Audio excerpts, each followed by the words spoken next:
it's Megan Ramos here with my lovely co-host, Dr. Nadia Pataguana, and we have a very special episode this week.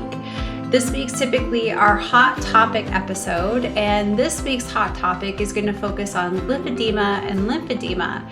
But Nadia and I are not experts in this. While we are aware of strategies that can help, and we work with so many people, especially women who struggle with these conditions, we thought we'd have two of our favorite people in the world join us today who are the true experts in this. So I'd like to introduce Doctors Katherine Tsao and Leslyn Keith. How are you ladies doing today?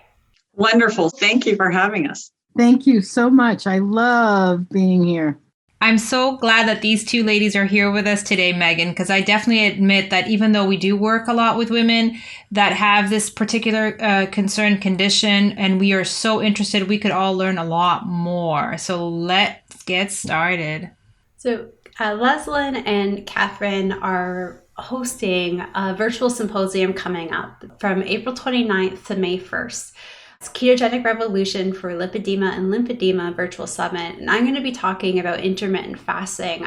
Katherine and Leslyn have included me multiple times over the years. Actually, Katherine and I were just chatting the other day, and she said, "Oh, you married that guy that you were dating," and I've been married now for several years, so it's been a really, really long time.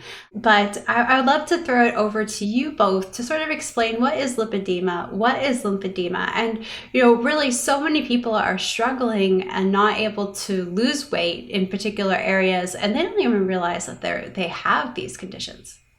So I'm Leslyn Keith, and I am an occupational therapist. I've been treating lymphedema and lipedema for over 20 years, and I specialize in those two conditions, the most prevalent of the fat and lymphatic disorders.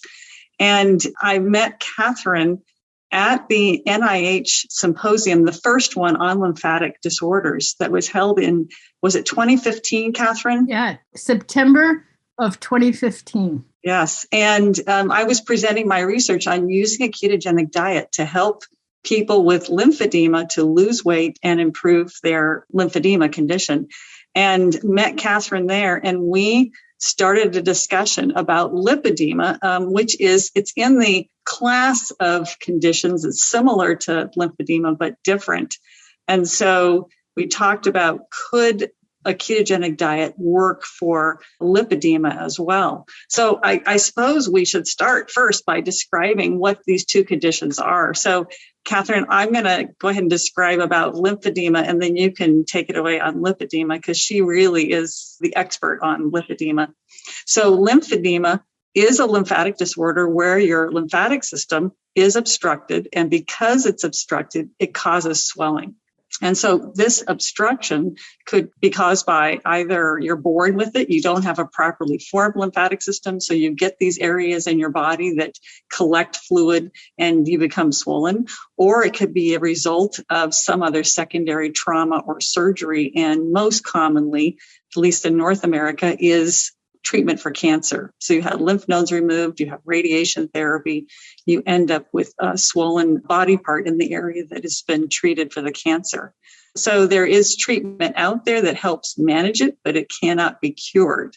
But it does respond very, very well to treatments that we do for it that mostly involve a gentle massage, compression therapy, exercise. But now we're also looking at the impact that diet has in managing this kind of condition. And specifically, what we've been finding out is that carbohydrate restriction and not being afraid of healthy fats seems to be particularly good for lymphatic disorders.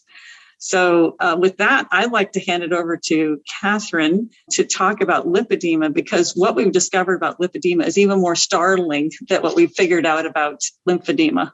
Thanks, Leslyn. And I'll just say that I am the founder of Lipedema Simplified and the Lipedema Project, which started because I have lipedema and I have lymphedema and I have struggled with obesity. So let me say, if you're struggling, if you've done everything, even including fasting, and you find yourself unable to lose weight from certain parts of your body, like the buttocks, the hip area, the thighs, the calves, the lower body, and sometimes the upper arms. Lipedema itself is a disproportionate distribution of adipose tissue or fat. Basically, it collects in these areas and it's incredibly resistant to normal diet and exercise. And having done a lot of fasting myself, I can say I now know how to do it much better, but it still can be resistant. So let me say that it is little known, often misdiagnosed as obesity. Most doctors just haven't even heard of it. And so women struggle trying to find answers and trying to figure it out. And mostly everybody blames themselves. It's like, I must be doing something wrong. Must be me. I'm doing this. I'm not doing that. And then at some point, often sort of spirals into feelings of pretty much powerlessness and hopelessness. And it's like, I'm dieting so much and I can't seem to make it change. And then sort of spiraling into overeating, and it perpetuates eating disorders.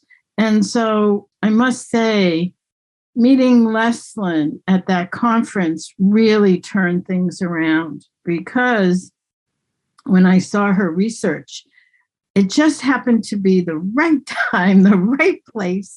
And we looked at each other and said, your research worked with lymphedema. I wonder if it will work with lipedema. And the two of us simultaneously were thinking the same thing. So it took us a number of months. Leslyn was finishing a research project, and I was actually overseas writing the book on lipedema with a number of the experts in Europe.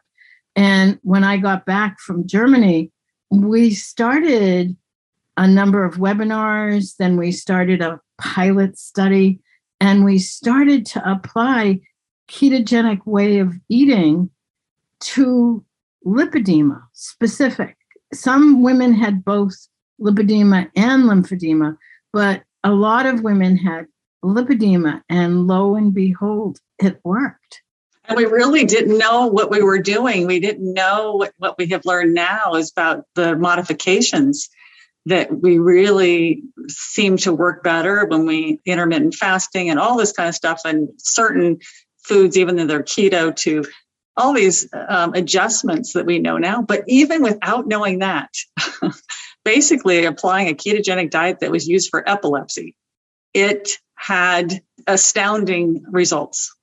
And one of the things folks should know is that it affects mostly women because it has a hormonal component.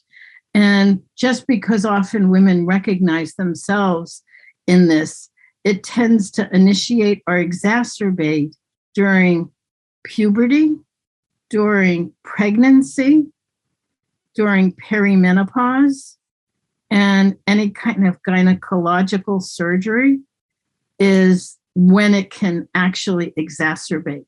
It's like you can see it in, like someone says to me, I walk in the mall now and I see it all over the place. You can see it because it's so characteristic. I would also just point out, too, that besides that disproportionate fat deposition, there's other symptoms as well. And probably the greatest impact on quality of life is the tremendous pain that can come with this condition. And then also there is, with tissue and histology examination, we know that it's sick fat. It's not just fat expansion, it's sick fat.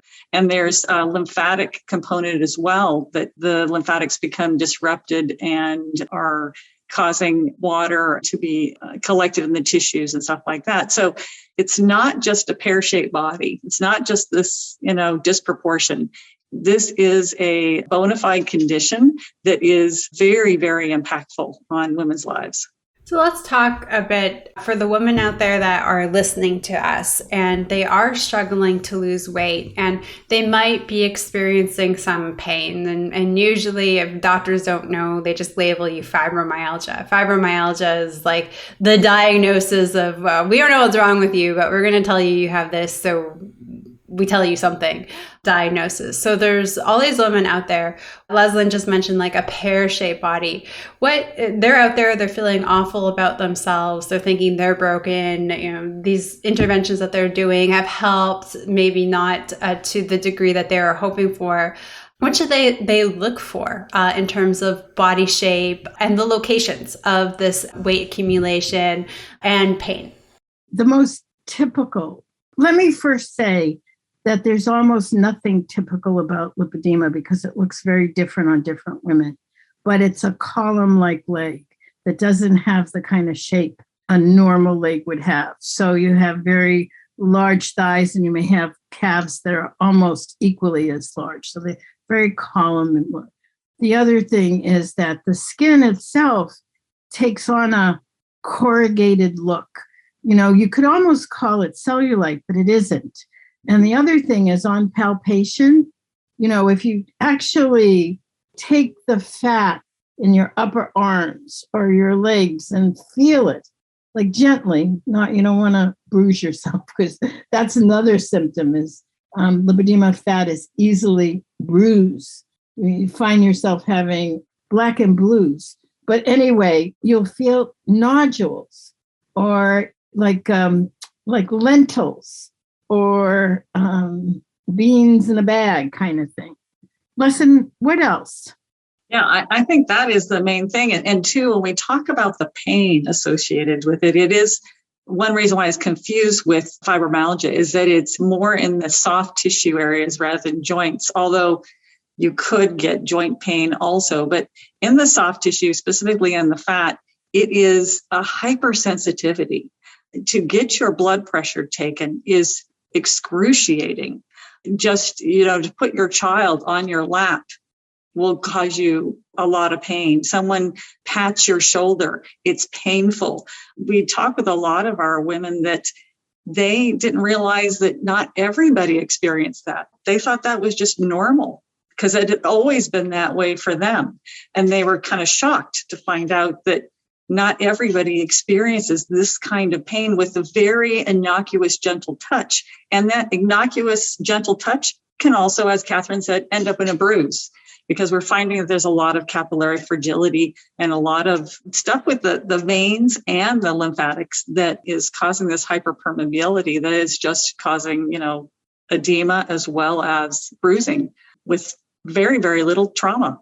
The blood pressure cap was something. So I've taken 1 million people's blood pressure in my lifetime, and it's pretty wild. And for the longest time, some women in particular would act like I was like trying to murder them, you know, with their blood pressure cuff. Mm-hmm. And they would freak out and they would be so upset because it would be so painful. And then they would come into their next, you bruised me last time, be better this time. And I had no idea, you know, what was going on. For years, I was just like, what is wrong with this? Mm-hmm. Like, oh, why is there this group of women in particular that are struggling so much with it? And I took blood pressure enough because that's where my background's in nephrology, which controls, kidneys control your blood pressure a lot, or they primarily regulate your blood pressure. So all I did was take blood pressure, mm-hmm. and I couldn't figure it out. And then finally, as I got to get into, you know, fasting and the low carb keto space and got to know the both of you, I was like, oh my gosh.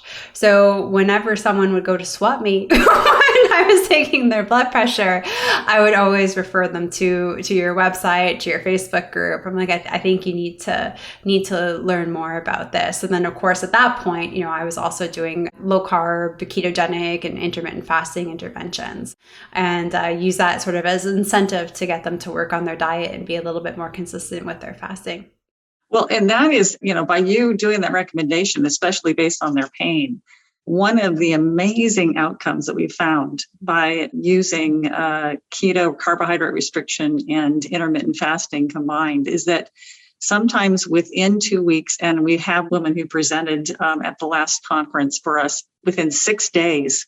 Her 9 out of 10 pain was 1 out of 10. And this is before any weight loss, right? This was just by reducing the inflammation is what we're hypothesizing because of that carbohydrate restriction. She thought, okay, something's wrong. Something's different. I got out of bed and I didn't have pain. What's going on? And that's the only thing that she had changed was the way she was eating. So I would say that is very, very motivating, that if you have someone coming to you and getting their blood pressure done and you see all these signs of lipedema and they have excruciating pain with that blood pressure, they might want to give, low carb and fasting a try because it will have an amazing impact in a lot of cases. That sounds so encouraging to so many people listening, I'm sure. And I want to ask you ladies a little bit more about that because, we, of course, are an intermittent fasting program. So we work with people and we help people figure out what the right fasting schedules are for them. But let's talk a little bit more about the diets that you ladies have found to be most helpful. What is your definition of a quote unquote keto diet? What keto approaches or dietary approaches have you found to be the best? And the reason why I specifically ask this is because there's still a lot of questions about this. Like, people wonder how low is low carb? What are foods that are okay that would be helpful? And what are some, especially of the more processed keto products out there now that might not work? What have you seen, if anything, specifically? What kind of dietary guidance can you give people? What we started with, as I was saying, was we were using a ketogenic diet that was at first promoted not for weight loss or managing other conditions. It was for epilepsy. And so we were doing a very low carbohydrate restriction, but sometimes looking at net carbs and not necessarily total carbs, and very, very high fat. And I think in general, just using ketogenic diet for obesity, we're starting to find that we don't necessarily have to have the high fat part. We want to encourage healthy fats, but not necessarily tell people that they have to do all these machinations to try to increase their fat intake. The carbohydrate reduction was most important, but then it started to be more evident that the kinds of carbohydrates and the kinds of fats that we're considering healthy fats were very, very important as well. Again, it's only our hypothesis because this hasn't been studied, is that we believe that women with lipedema have hyperinsulinemia. They may not be classified as pre-diabetes or diabetes. Maybe we're not classifying that correctly, as you know.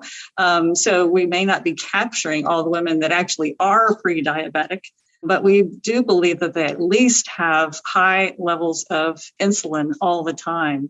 And this is causing some metabolic dysregulation. That means that we have to keep the carbohydrate levels very low for most women, not all. But then what types of foods do we eat? And this may be individual. For instance, like Katherine has had difficulty with nightshades. That's inflammatory for her. And there are nightshades that are considered ketogenic. But in general, what we're finding is that we need to stay away from nut flours and we need to stay away from fruit, even low glycemic fruits. At least, initially when you're trying to get the immediate effect of at least removing your pain, if not seeing some nice weight loss, that doing these kind of restrictions will really help. And then we are particular about the oils and not using seed oils that are processed through heat and chemical adding. And so any kind of oil that comes from an animal or is, just cold pressed, like olive oil or avocado oil or something, we find that tends to have a more immediate effect on the pain situation. So we've made some of those modifications and they seem to work better, but it's very individual to each woman and how quickly she can get to that place. Does she need to take stepwise and go from 250 grams of carbohydrates down to 100 grams of carbohydrates and then gradually maybe add some more animal source foods and less plant-based foods? And that brings us to, we were talking about our virtual symposium coming up. We are on Sunday, May 1st. Our post-symposium workshop is going to be all about the carnivore diet because We definitely have a subset of women with lipedema that are investigating this and just removing any type of plant from their diet to see if they can reduce the inflammation even faster. May not be a for the rest of their life way of eating, but at least a way to see if it has an effect on all their symptoms with lipedema. And so we're really interested in that, in looking at what can be the benefits of doing a wholly animal source diet, at least temporarily. There's one additional thing that we recommend to the ladies that is very important, which is to stay away from artificial sweeteners. Because the body, who knew this? Who knew? The body actually processes it while it's non-caloric. The insulin spikes because the body recognizes sweet as some kind of food, even though there's 0 calories, which makes it really complex. So some of us, myself included, have had a really hard time. I have a picture of myself when I first started to get involved in this. I literally bought by the case. I had a couple thousand packets of Splenda, the yellow ones, and I just piled them all in my kitchen and I gave them all away. I do still tiny bits of liquid stevia in my tea on occasion, not always, but on the whole, diet soda, not good, aspartame. Some of our ladies will incorporate a little bit of erythritol. That is one that has the least impact, but got to stay away from them.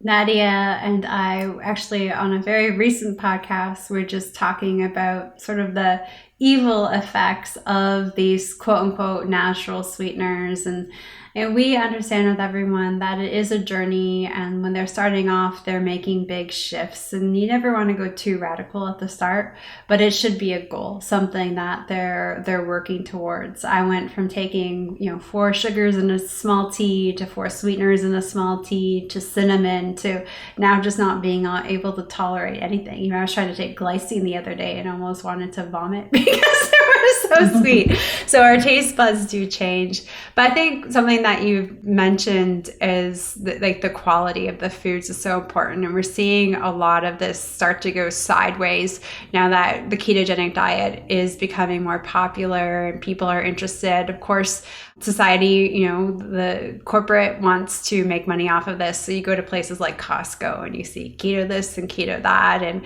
pre-COVID, when we used to travel for conferences, I'd run into people at the airport. They'd come watch my talk and they'd say, I'm getting this food, this healthy food. And I'm like, they're roasted in sunflower seed oil and all these terrible fats. That's not good. Quality is so important. And we are also, Nadia and I are also seeing a lot of really interesting cases with women really reporting dramatic changes to their shape. Women with diagnosed lipedema really reporting dramatic changes once they go from a ketogenic diet to a carnivore diet. So I'm really excited for the upcoming symposium and being able to not just speak, but being someone who's able to observe the talks and learn more about the other people's experiences with the ketogenic diet. We kind of want to switch gears here a little bit into fasting. Now, Nadia and I are always talking about fasting being such a great tool for reducing inflammation. And we've typically found that doing these fasts are maybe more than 24 hours. So like a full day intermittent fast or alternate day fast, like a 36 or 42, with the occasional longer fasts tend to help get women results. What are you seeing in your lipedema community when it comes to intermittent fasting playing a role in reducing the inflammation? I'm going to share a personal story and then I'll talk a little bit more broadly, because I have found fasting to be the answer for me. One of the things that I want to mention about lipedema is that it's progressive, which means it does get worse over time. And it's a 4-stage process. So by the time a woman is in stage 3 or stage 4, it's very serious and they can lose their mobility. And I was at a point where I had had an injury and I needed a hip replacement. And because my stages were progressing, I had gained weight and couldn't take it off. No matter what I did, nothing was working. In fact, it was one of the summits, and Leslyn and I interviewed John Baker. And I got off that interview and I said, that's it. That's it. That's it. That's it. And I had been intermittent fasting, but then I started to fast.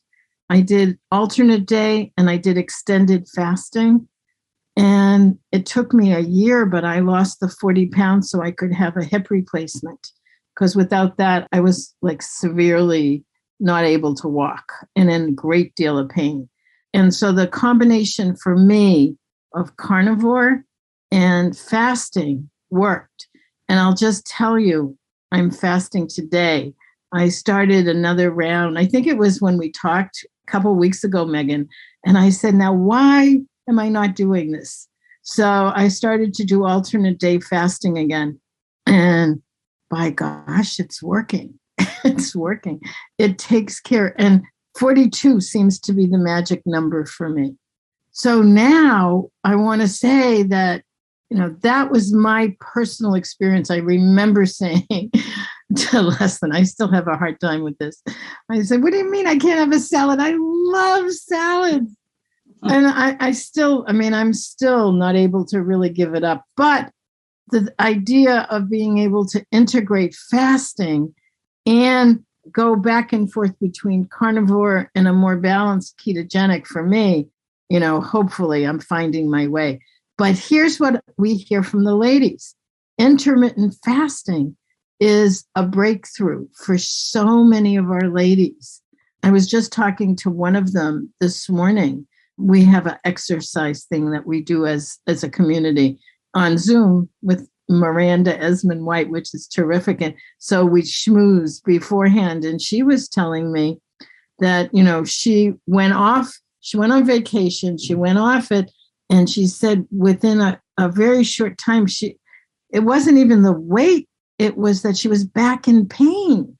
She was feeling the pain. So she came home, she went back to intermittent fasting and went back to it. And she said that, it was so quick. And she's convinced now the combination, how it works for her. Listen, I'm sure you have a story or two to add. Well, I think that another thing that happens with women with lipedema is that they have spent a lifetime dieting, and usually a low-fat, low-calorie diet that they constantly feel deprived and hungry because it's usually going to be a high carb when they are eating. And so one thing that they are is very in tune to their body, and they can tell what their body's telling them, even though they may not know what to do about it. And so when we get them over to, carbohydrate restriction, whichever level they're able to attempt, and they stop feeling hungry and they are satiated and they are less desperate to get the next meal, then the concept of intermittent fasting is natural to them. It just is a natural step, and that they feel so much better, almost, as Katherine is saying, almost immediately. It's just is self-motivating, and they continue with it because they can see the effect very, very rapidly, and never having been able to lose weight before. And this is kind of it's almost their measure of success, even though they have more energy and, their blood numbers are better and they no pain. The scale is ultimate, right? And when they start seeing it happening there too, because they are combining these efforts, it's a huge breakthrough. It's transformative. And so I do believe that this really becoming in tune to their body and knowing what to do has been so, so important. And not unlike in your community, you have people who have, groundbreaking, significant weight losses. The woman that I was speaking about this morning, she's lost 250 pounds. And we have a number of people in our community that came from, extreme obesity, not knowing what to do, not able to lose weight, trying everything, including some who had bariatric surgery, and being able to find a pathway working with a combination of ketogenic, carnivore fasting, intermittent fasting, alternate day. Some do extended fasting, and it worked. Are we going to talk a little bit about the symposium and the project? Yeah, we are. Sorry. I'm like super dehydrated here today. Sorry, ladies. Megan, you are a sweetheart. The fact that you're doing this after you've had food poisoning, it just is an indicator of how dedicated you've been to all of this. That was when we first connected. You were like, oh my God, you gave fasting a whole new visibility in the world.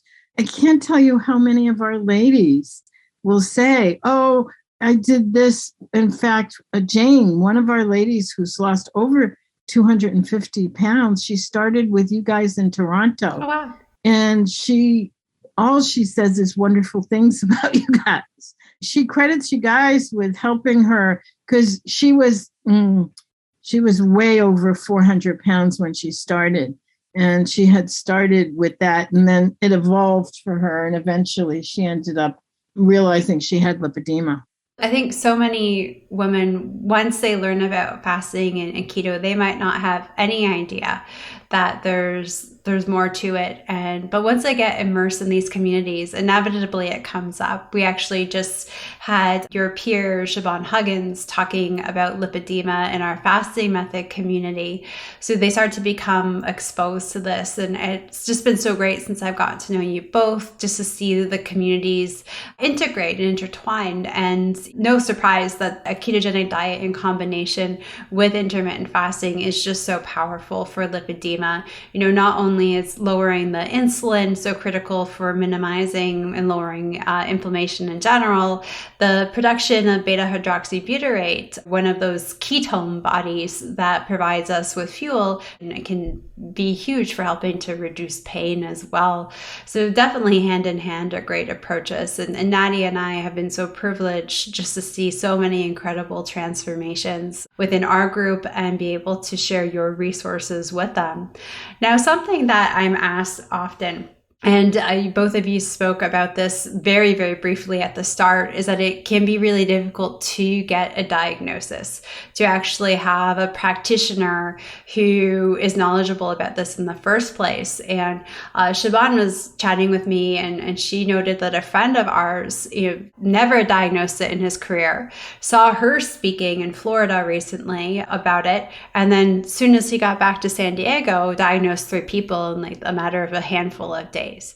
So, even really well-intentioned doctors that are open-minded, like our good friend Brian, they're still learning. So it can be really difficult for people to get a diagnosis. How important do you think that diagnosis is? Or do you think women should really sort of reflect on their own self-symptoms and do these interventions? And since Siobhan's talk, a lot of people have asked me about this in the community. Do I really need that diagnosis? Would it help me in any way?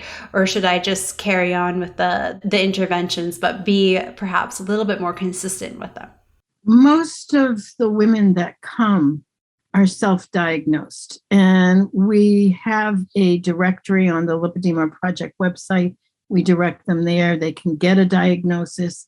But what happens is they start to put the pieces together. They see photos and they say, oh my goodness, that's my legs. That's exactly what I look like.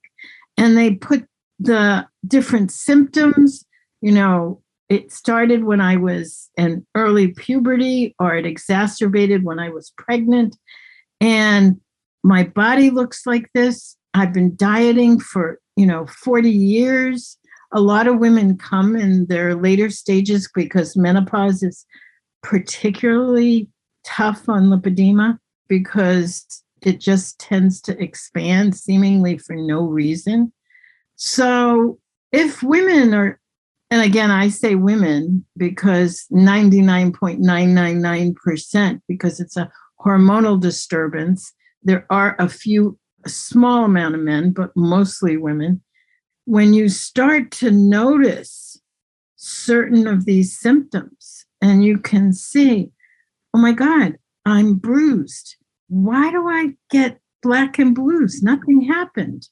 My cat jumped on my lap and I thought I was going to die. It was so painful. Why did that happen? How? So there are these telltale signs that you can start to put together. Leslyn, can you add to this? Yeah, and I would say that, Megan, it's more of women becoming aware of the condition and explaining, what everything they're going through. It explains why this is happening to them, why dieting has never worked and stuff like that. And it's, for a lot of women, it's not necessary to have that official diagnosis, but a lot of women feel very much vindicated when they can get the diagnosis. See, it's not just I have simple obesity. It's not that I have poor willpower. I have this bona fide condition. And the other thing it is that with a bona fide diagnosis, it does open up the doors for insurance reimbursement for various treatments.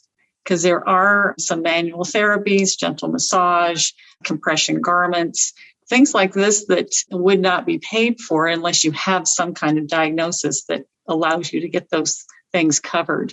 And so it's not always necessary, because a lot of women, they figure out this is what they have and they then adopt a lot of the things that we talk about that can really be beneficial for managing their symptoms. And they do all those things without ever having that diagnosis. But it's good to have if you have access to it. And let me tell you, there's not a lot of doctors that know and understand about this.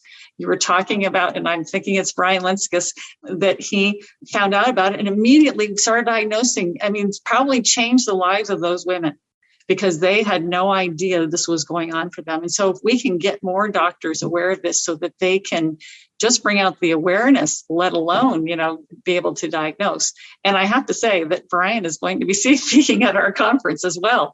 So he's really come on board with knowing about lymphedema and lipedema, and he's going to be speaking at our virtual conference at the end of April. He is one in a million, but there are doctors out there that are so open-minded. So I encourage everyone who's listening, if you think that you have it and you take a look at Katherine and Leslyn's resources, and you have an open-minded doctor, you can really help change the lives of so many people. Just like Siobhan's talk changed Brian's perspective, educated Brian, and now in just a week of returning, he's diagnosed 3 women. And gosh knows how, the conference was now a few months ago, how many more women. So, just you speaking up, saying something, suggesting some resources can really impact thousands and thousands of lives. And that's really the spreading of knowledge is how we're going to really get change going. And that, even with low carb, I remember going to the first low carb conference with Jeff Gerber in Colorado several years ago, and there's maybe a couple hundred healthcare practitioners there.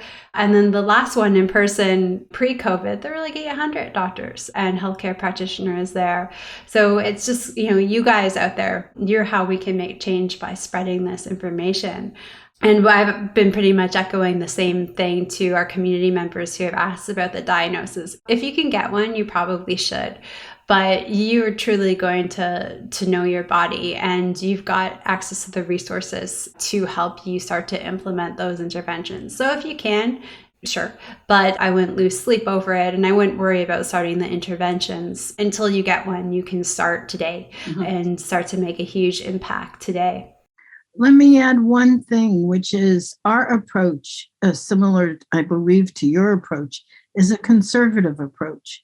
We believe that you can indeed control certain aspects on a day-to-day basis. And as you implement that, you'll find yourself getting better and better and better and stopping the progression. And actually, we've had women go from stage 3 to stage 2. So they've been able to do that. And one of the things is that there is a surgical intervention. And I think it's important just to mention that, It is riskier than it would seem. It's liposuction specific to lipedema, but does have risks involved. And so we are very much more supportive. When I say that, always a conservative pathway is your best first step. I'm so glad that you ladies have this project and this amazing community is available for women. I know we're very lucky to have this podcast where we do speak to a lot of women who may have never even heard of this before. And now at least they have a place to go and find resources. And it's amazing that you already have this directory of doctors that you can recommend to women. And I'm, as Megan said, well-intentioned doctors for sure out there that are going to learn more thanks to your project and your symposium. And that list is going to grow. And so more of that's going to become available. It's funny, this is an aside, nothing to do with lipedema or maybe some association, since I did hear Leslyn talk about insulin resistance at the root cause of this. But we get these types of questions a lot and frustrations a lot from women with PCOS. So as you probably know, PCOS is my passion, of course. But I hear this same echoed, frustration from PCOS women, not enough just mishandled really. And they just often need that diagnosis just to be able to take the steps that they need to, but they don't have to wait for it. Hopefully they'll be able to identify based on the information that's out there. So I'm so happy that you guys have this amazing community. So many of you are out there listening. You either know that you have lymphedema, you haven't been able to get a lot of help, you're not quite sure where to get started, or now some of the light bulbs are going off and you might suspect that you have it. And you've just heard us say that even well-intentioned physicians might not be knowledgeable about it yet. But Katherine and Leslyn have some really exciting things going on always. But they have a very exciting virtual symposium coming up. So I was wondering if you could share some information. I know we've alluded to it here and there, and we talked that I'm a speaker, and we got Brian speaking. And the third day is going to have a carnivore deep dive. But where can people go to learn more? The website, which hopefully you guys can post, Yes. is at learn.lipedema-simplified.org/keto-revolution-2022. Which is kind of long. So if we could post a link, that would be great. And so that's where you can go. We just closed our super early bird, but we still have an early bird offer that's going on right now. Check it out at the website. We have all the information about all of our speakers and what they're going to be talking about, as well as our wonderful sponsors that are helping out. And I would like to say that you had Siobhan Huggins as your guest. She is working with me as the co-program director. And she got people like you, Megan, and Dr. Lenskis to come in to speak because Siobhan knows these people. So we're thrilled to have her working with us on this conference, which is exceptional. We have people in the ketogenic community, the carnivore community, who know about that, but they also know a little bit about lymphedema and lipedema. And then we have some wonderful people that are in the lymphology community, the lipedema community, that know about ketogenic nutrition and carbohydrate restriction. And so those two types of practitioners are going to be speaking, and it's quite a lineup. And I want to say one other thing is that we always do these patient panels. So we have people that are living with this condition and talking about how they have adopted either a ketogenic or a carnivore diet and how it's impacted their condition. So you're going to hear the stories of people that are living this, and you can see how it might also help you. Thank you so much. And I'm so honored to be a speaker on intermittent fasting at this year's symposium. And there's a great group, so many friends from a variety of different aspects of the low carb community, fasting community that are going to be speaking. So it's such an honor to speak alongside so many good friends. So I appreciate you for considering me. And we will definitely post links. We'll post links for everybody where you can get more information about the symposium, figure out how to register and sign up. We'll also share additional resources for Lipedema Simplified and the Lipedema Project. You both have a large Facebook community too. Would you be able to share a little bit of information about that so people can hop in today and get involved? So yes, we have several Facebook groups, but two quite large ones. And one is the Keto Lifestyle for Lipedema, and the other one is Lipedema Support. And it's actually spelled the two different ways because in Europe, edema, they spell OEDEMA. So we have, it's a lipedema/lipedema spelled the European way support. And that community does everything about lipedema. And of course, the Keto Lifestyle Facebook group is just specifically looking at nutrition. Both of these are, membership. You need to get approved to get in there. We do not allow any men. It's mostly because this is a community almost exclusively of women. And sometimes they're posting pictures and we want them to feel safe. So know that it's a community of all women and mostly people who have lipedema, but also some healthcare professionals like myself who work with lipedema but don't have it. So you do have some professionals in there as well, but all women. Thank you so much, Leslyn and Katherine. We really appreciate you having on, sharing all of your wisdom and your resources. There are so many resources that you're out there providing. So everybody, we will link them all in the show notes. So don't scramble to go back, listen, try to write them down. They'll all be there. And again, thank you for including me in your upcoming symposium, and we will see you soon. Bye now, everyone. Thank you. Thank you so much. Bye-bye.